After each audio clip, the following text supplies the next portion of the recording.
जय हिंद साथियों, आप सभी का तहे दिल से स्वागत करता हूं आप सभी के अपने यूट्यूब चैनल जिसका नाम है एनसीईआरटी बाय प्रिंस कुमार। तो दोस्तों, हम लोग जो हैं आरपीएफ एसआई कांस्टेबल भर्ती 2024 के लिए टॉपिक वाइज जनरल स्टडीज़ जो है उसकी तैयारी हम लोग कर रहे हैं। तो मैंने आप लोगों के लिए ऑलरेडी 2 वीडियो बना रखी है दोस्तों। इसके अंदर मैं आप लोग का बिल्कुल टाइम वेस्ट करने का प्रयास नहीं करता हूँ, केवल जो टू द पॉइंट जो सबसे इंपॉर्टेंट टॉपिक्स होते हैं जनरल स्टडीज़ के, तो वो मैं आप लोग को पढ़ाने की कोशिश करता हूँ जो वन लाइनर होता है, ताकि आप लोग कम समय में जो है ज़्यादा कॉन्सेप्ट को समझ सकें। जहाँ से एग्जैक्ट आप लोगों से क्वेश्चन पूछा जाता है ना, वही मैं आप लोग को बता रहा हूँ, क्योंकि मैंने खुद भी जो है कई सारे एग्जाम्स निकाल रखे हैं। एसएससी सीपीओ एसआई 2 बार क्रैक कर रखा है मैंने, एसएससी जीडी क्रैक कर रखा है, तो मुझे थोड़ा सा एक्सपीरियंस है। तो मैं वो एक्सपीरियंस आप लोग के साथ शेयर करना चाहता हूँ दोस्तों, ताकि आप लोग इधर उधर ना भटको। प्रिसाइज जो जनरल स्टडीज़ के टॉपिक हैं आप लोग उसको पढ़ो, और कहाँ कहाँ से सवाल बनते हैं मैं आप लोग को बता रहा हूँ। तो आज हम लोग बात करने वाले मौर्य साम्राज्य के बारे में दोस्तों। तो देखिए, मौर्य साम्राज्य से सबसे इंपॉर्टेंट सवाल कहाँ से बनते हैं।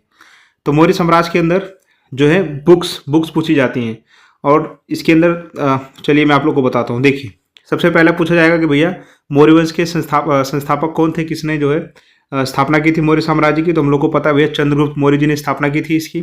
ठीक है, एक सवाल यहाँ से बन सकता है आप लोगों से। ये बहुत इजी सवाल है, तो मेरे हिसाब से ये पूछा नहीं जाएगा आप लोगों से। अब देखिए, आप लोगों से क्या पूछा जा सकता है। पूछा जा सकता है कि भैया मुद्रा राक्षक जो किताब है वो किसने लिखी है। तो आप लोग को पता होना चाहिए विशाखदत्त ने लिखी है। पुस्तकें बहुत पूछा जाता है और बच्चे कंफ्यूज हो जाते हैं। तो देखिए, मुद्रा राक्षस जो पुस्तक है किसने लिखा है, विशाखदत्त ने लिखा है। ठीक है, याद रखिएगा आप लोग। उसके बाद में नेक्स्ट आप लोगों से क्या पूछ सकता है, मौर्य साम्राज्य के अंदर चाणक्य के बारे में। किसके बारे में दोस्तों, चाणक्य के बारे में, जिनको कौटिल्य बोला जाता था, विष्णुगुप्त बोला जाता था। ये जो थे, ये चंद्रगुप्त मौर्य के क्या थे दोस्तों, एक एडवाइजर थे, गुरु थे।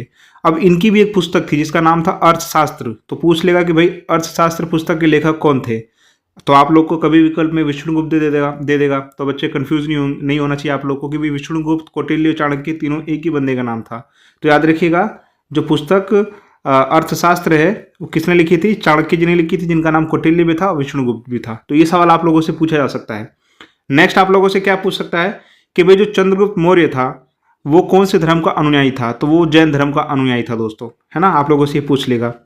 उसके बाद में नेक्स्ट आप लोगों से क्या सवाल पूछ सकता है कि भैया चंद्रगुप्त मौर्य का जो सबसे पहला गुरु कौन था जिसने उसको जैन धर्म की दीक्षा दी थी। तो वो थे गुरु भद्रबाहु। ठीक है, याद रखिएगा, आप लोगों से ये पूछ सकता है। देखिए दोस्तों, मेरा मकसद आप लोगों का टाइम वेस्ट करना बिल्कुल भी नहीं है। टू द पॉइंट मैं आप लोग को कम समय में चीज़ों को बताने का प्रयास करता हूँ, क्योंकि आप लोगों को ऑलरेडी जो है मैथ पढ़ना है, रीजनिंग पढ़ना है ना। तो मैं कोई दूसरों की तरह बहुत लंबी वीडियो बिल्कुल नहीं बनाने वाला हूँ, क्योंकि मैं खुद भी प्रिपरेशन कर रहा हूँ। मैं चाहता हूँ जो मैं पढ़ रहा हूँ मैं आप लोग को भी जो है पढ़ा सकूँ। तो देखिए, फिर अगला आप लोगों से क्या पूछा जा सकता है।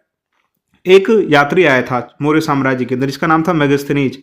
तो उसने एक पुस्तक लिखी थी जिसका नाम था इंडिका। तो आप लोगों से पूछ देगा कि भाई इंडिका के लेखक कौन है। तो मेगास्थनीज है दोस्तों। ठीक है, तो इतने में हम लोगों ने कई सारे क्वेश्चंस डिस्कस कर लिए जो आप लोगों से पूछा जा सकता है। आगे बात करते हैं। अब बात करते हैं हम लोग सम्राट अशोक के बारे में। सम्राट अशोक जो है चंद्रगुप्त मौर्य का सबसे इंपॉर्टेंट राजा है। तो उसके बाद में पूछ सकता है कि भाई राजगद्दी पर जब सम्राट अशोक को बिठाया गया था तो उस समय कहाँ का राज्यपाल था। तो अवंती का राज्यपाल था। ठीक है दोस्तों, हाँ। इसके बाद में एक सवाल ये भी पूछ सकता है कि भाई मौर्य साम्राज्य की जो स्थापना हुई थी चंद्रगुप्त मौर्य ने कौन से राजा को हराकर उन्होंने की थी। तो याद रखिएगा आप लोग, कौन से राजा को हराया था, घनानंद को हराया था। ठीक है दोस्तों। नेक्स्ट हम लोग क्या बात करेंगे, उसके बाद में सम्राट अशोक हम लोग को पता है कि गौतम बुद्ध से काफ़ी प्रेरित थे। तो बौद्ध धर्म का उन्होंने जो है ग्रहण किया था। तो उनको किसने जो है बौद्ध धर्म की दीक्षा दी थी। तो उपगुप्त नामक एक बौद्ध भिक्षु ने जो है सम्राट अशोक को दीक्षा दी थी। रेलवे जैसे एग्जाम्स के अंदर वन लाइनर सवाल बहुत पूछे जाते हैं। आई बात समझ में, आप लोग इन जो स्टेटमेंट्स हैं इनको बिल्कुल भी हल्के में मत लीजिए, यहीं से सवाल पूछ देगा। आगे बात करते हैं दोस्तों। देखिए, अशोक के जो शिलालेख थे उसने शिलालेख लिखवाए थे दोस्तों। तो उसके शिलालेख की जो प्रमुख भाषा थी कौन सी थी, ब्राह्मी, खरोष्टी। ठीक है, और अरामाइक। याद रखिएगा आप लोग, है ना। एक सवाल ये भी पूछा जाता है कि भाई सम्राट अशोक के जो शिलालेख थे जो ब्राह्मी खरोष्टी भाषा में लिखे थे, सबसे पहले ब्राह्मी खरोष्टी भाषा को किसने पढ़ा था, किसने डिसाइफर किया था। तो याद रखिएगा, जेम्स प्रिंसेप करके एक अंग्रेज था जिसने जो है सम्राट अशोक के शिलालेख ब्राह्मी खरोष्टी भाषा को उसने क्या किया था, पढ़ा था दोस्तों, पढ़ पाया था वो, जिसके बाद से हम लोग को मौर्य साम्राज्य की जानकारी काफ़ी मिली थी। तो जेम्स प्रिंसेप ने जो है ब्राह्मी खरोष्टी को पहली बार पढ़ पाया था। आगे देखिए, बात करते हैं हम लोग। उसके बाद में नेक्स्ट हम लोग को क्या बात करना है, हाँ, इसके बाद में अशोक के बारे में अशोक जी हो गए। नेक्स्ट हम लोग बात करेंगे और क्या बात कर सकते हैं इसके अंदर। और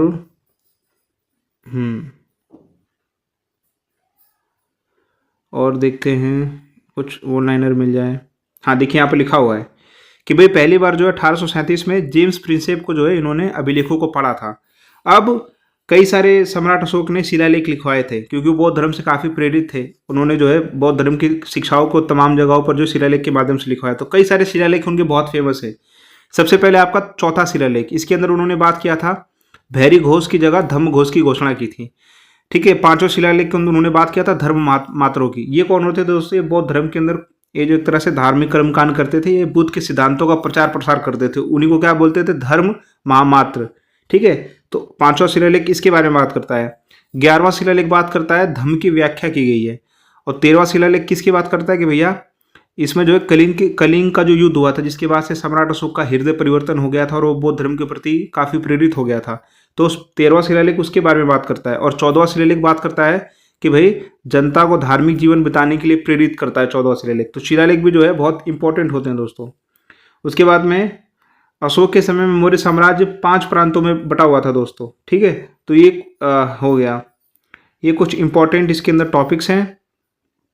और अब देखिए कौशाम्बी पूछ लेगा कि भाई रानी का अभिलेख किसे बोला जाता है, तो कौशाम्बी अभिलेख को बोला जाता है रानी का अभिलेख। ठीक है, हाँ। उसके बाद में देखिए मौर्य साम्राज्य के अंदर 5 प्रांत बहुत फेमस थे, उनकी राजधानियां पूछ लेगा। जैसे उत्तरापद की राजधानी थी तक्षशिला। नेक्स्ट उसके बाद में दोस्तों अवंती राष्ट्र की उज्जैनी थी, कलिंग की तोसली थी, दक्षिणापद की राजधानी सुवर्णगिरी थी। तो इस तरह से आप लोगों से जो है चीज़ों को पूछा जा सकता है। फिर आप लोगों से ये सवाल पूछ देगा कि भाई अशोक का आर्य कुना ये कहाँ से रिलेटेड? कंधार से, अफगानिस्तान। अभिलेख ग्रीक एवं अरमाइक भाषाओं में प्राप्त हुआ है। जो कंधार से इनको जो अभिलेख मिले वो ग्रीक और अरमाइक भाषाओं के अंदर प्राप्त हुए हैं। तो इस तरह से जो है आप लोगों से सवाल जो है पूछा जा सकता है मौर्य साम्राज्य से। इसके बाद आप लोगों को कुछ भी पढ़ने की जरूरत नहीं है, यही से सवाल हमेशा पूछे जाते हैं और इन्हीं में से कहीं से आप लोगों से सवाल पूछ दिया जाएगा। तो अगर दोस्तों आप लोगों को वीडियो पसंद आई तो आप लोग मेरे इस यूट्यूब चैनल को सब्सक्राइब कर दीजिए, इसका नाम है NCERT बाय प्रिंस कुमार। और आप लोग मेरे चैनल से जुड़ सकते हैं, मैं और भी वीडियोज़ आप लोग के लिए बना रहा हूँ दोस्तों। तो आप लोग जो है चैनल को सब्सक्राइब कर दीजिए, वीडियो को लाइक कर दीजिए।